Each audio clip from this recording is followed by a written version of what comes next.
Welcome to our channel. Today Bible verse in Tamil.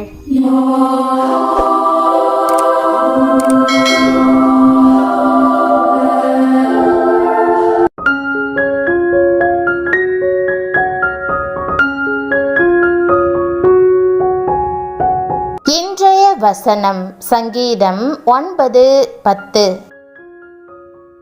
கிறிஸ்துவுக்குள் பிரியமானவர்களே, நம்முடைய ஆண்டவரும் இரட்சகருமான இயேசு கிறிஸ்துவின் வல்லமையுள்ள நாமத்தில் உங்களை வாழ்த்துகிறேன்.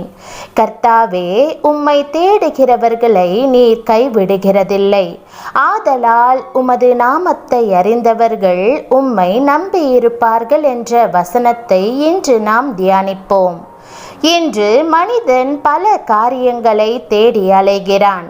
மாணவர்கள் படிப்பை தேடுகிறார்கள், வளர்ந்தவர்கள் ஞானத்தை தேடுகிறார்கள், உலகத்தார் பணத்தையும் பொருளையும் தேடுகிறார்கள், அரசியல்வாதிகள் பதவியையும் புகழையும் தேடுகிறார்கள். ஆனால் நீங்களோ கர்த்தரையே தேடுவீர்களாக. ஒவ்வொரு நாளும் அவருடைய பிரசன்னத்தையும் பொன் முகத்தையும் தேடுவீர்களாக. ஒவ்வொரு நாளும் அவருடைய பாதப்படியை தேடி உங்களை விட்டெடுப்படாத நல்ல பங்கை தேடுவீர்களாக. அவரை தேடுகிறவர்களை அவர் ஒருபோதும் கைவிடுகிறதில்லை. உலகத்தார் தெய்வத்தை தேடி மலைகளுக்கும் புண்ணிய நதிகளுக்கும் செல்லுகிறார்கள். எங்கே இறைவன் என்று அலைகிறார்கள். யார் எங்களுடைய பிரச்சனைகளை தீர்ப்பார்? யார் எங்களுடைய போராட்டத்திற்கு ஒரு முடிவை உண்டாக்குவார் என்று எங்கெங்கெல்லாமோ தேடி அலைந்து கொண்டிருக்கிறார்கள். ஆனால் மனிதனை தேடி வந்தவர் ஒரே ஒருவர்தான், அவர் இயேசு கிறிஸ்து. அதற்காகவே பரலோகத்திலிருந்து பூமிக்கு இறங்கி வந்தார். காணாமல் போன ஆட்டை தேடுகிற நல்ல மேய்ப்பனை போல நம்மை தேடி கண்டுபிடித்தார். உளையான சேற்றிலிருந்து தூக்கி எடுத்து தம்முடைய மார்போடு அணைத்து கொண்டார். ஆகவே நாம் அவரையும் அவருடைய பிரசன்னத்தையும் தேட வேண்டியது மிகவும் அவசியம் அல்லவா? ஒரு வாலிபன் தன் வாலிப நாட்களிலே சரீர பலத்தை தேடினான். அதற்காக இரவு பகலாக உடற்பயிற்சி செய்தான். நரம்புகளையும் சதைகளையும் முறுக்கேற்றினான். பலவிதமான குத்து சண்டைகளை கற்று சிறந்த நடிகனாகிவிட்டான். அந்தோ பரிதாபம்!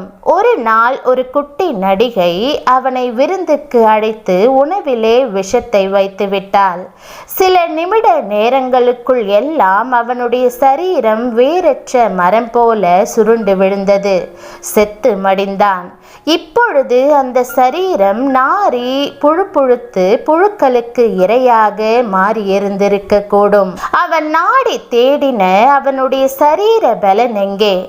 கண் காண்பதெல்லாம் அழியும், காணாததல்லோ நிச்சயம் என்று பாடினார் ஒரு பக்தன். ஐஸ்வர்யவான்களின் ஐஸ்வர்யம் எங்கே? இளமையின் அழகு எங்கே? இவையெல்லாம் மாயையும் மனதுக்கு சஞ்சலமுமாய் இருக்கிறது. உலக மேன்மைகளை தேடுகிறவர்களின் நிலைமை இதுதான்.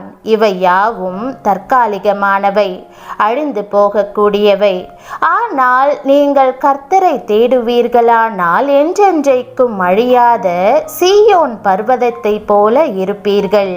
கர்த்தரை தேடுகிறவர்களுக்கு நிலையான ஆசிர்வாதங்கள் மட்டுமல்ல, நித்தியமான ஆசிர்வாதங்களும் உண்டு. பிரியமானவர்களே, அதிகாலை வேளையில் கர்த்தரை அன்போடு தேடுங்கள். முழு இருதயத்தோடும் அவரை நேசியுங்கள். முதலாவது தேவனுடைய ராஜ்யத்தையும் அவருடைய நீதியையும் தேடுங்கள். அப்பொழுது இவைகளெல்லாம் உங்களுக்கு கூட கொடுக்கப்படும். எஸ்ராவின் சாட்சி என்ன? எங்கள் தேவனுடைய கரம் தம்மை தேடுகிறவர்கள் எல்லார் மேலும் அவர்களுக்கு நன்மையாக இருக்கிறது.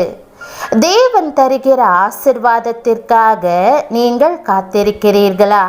நீண்ட காலமாக சில வேதனைகள் உங்களை அழுத்திக் கொண்டிருக்கின்றதா? கவலை வேண்டாம், நீங்கள் கிறிஸ்துவை நம்பியிருக்கிறீர்கள். சிங்கக்குட்டிகள் தாழ்ச்சியடைந்து பட்டினியாயிருக்கும்.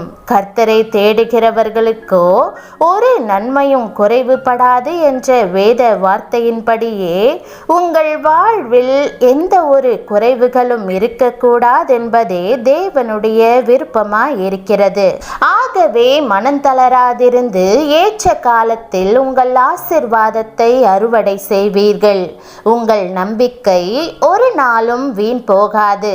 நல்ல தேவனுடைய உண்மையை நம்பி மகிழுங்கள். ஒரு பெண்ணிற்கு திருமணமாகி 8 வருடங்கள் ஆகியும் குழந்தை பாக்கியம் இல்லாமல் தவித்தாள். எவ்வளவோ பணம் செலவழித்து சிகிச்சை பெற்றும் குழந்தை பாக்கியத்திற்கான அறிகுறியே இல்லை.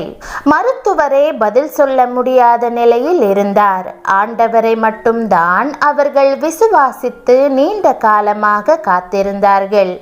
ஜெபித்துக் கொண்டே இருந்தார்கள். போதகர் ஒருவர், ஆண்டவர் உங்களுக்கு கண்டிப்பாக குழந்தை பாக்கியத்தை தருவார் என்று ஆறுதலான வார்த்தைகளை கூறி அவர்களுக்காக ஜெபித்து வந்தார். இருவரும் வேத வசனங்களை சொல்லி தினமும் அழுது ஜெபித்து வந்தார்கள். பல மருத்துவ சிகிச்சைகளுக்கு ஏராளம் பணம் செலவழித்தும் எந்த பிரயோஜனமுமின்றி நம்பிக்கை இழந்திருந்த நிலையில் மருந்து மாத்திரை எதுவும் எடுக்காத நேரத்தில் கர்த்தர் அவர்களை நினைத்தருளி கருத்தரிக்கும்படியாய் கிருபை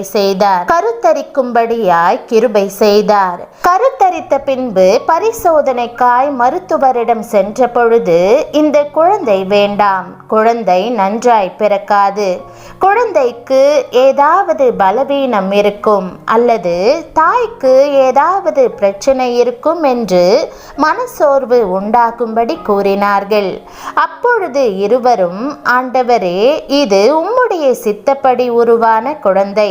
நாங்கள் எந்த மனுஷனையோ மருந்து மாத்திரைகளையோ நம்பாமல் இருந்த நேரத்தில் நீர் கொடுத்திருக்கிற இந்த குழந்தையை நாங்கள் உமது கரத்திலிருந்து பெற்றிருக்கிறோம் என்ற நம்பிக்கையோடு கருத்தாய் ஜெபித்தார்கள். கர்த்தர் ஜெபத்தை கேட்டு மருத்துவ சேவையை ஜெபத்துடன் செய்கிற ஒரு சிறந்த மருத்துவரிடம் அவர்களை வழிநடத்தினார்.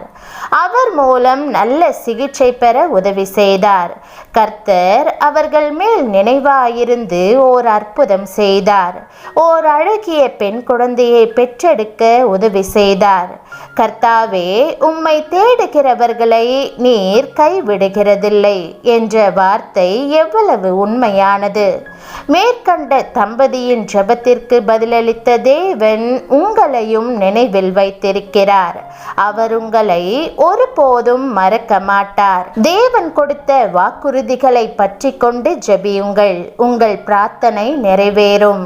இன்றைக்கு நீங்கள் எதை இழந்திருந்தாலும் சர்வ வல்லமையுள்ள தேவன் தாமே உங்கள் குறைவுகள் யாவற்றையும் நிறைவாக்குவார்.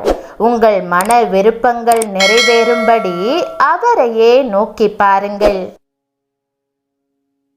ஜெபம். கர்த்தராகிய இயேசுவே, உம்முடைய முகத்தை தேடுகிற என்னை நீர் ஒருபோதும் கைவிட மாட்டீர் என்று விசுவாசிக்கிறேன். உம்மை நோக்கி பார்த்த முகங்கள் பிரகாசிக்கும் என்று வேதம் கூறுகிறது போல என்னுடைய முகத்தையும் பிரகாசிக்க செய்தருளும். உமக்கு பிரியமில்லாத அனைத்தையும் என் வாழ்விலிருந்து நீக்கியருளும். நான் ஜெபித்திருக்கும் என் தேவைகளை நீர் சந்திப்பீர் என்று விசுவாசிக்கிறேன். நல்ல எண்ணங்களால் என் இருதயத்தை நிரப்பும். உமக்கு பிரியமாக வாழும்படி வழிநடத்தும்.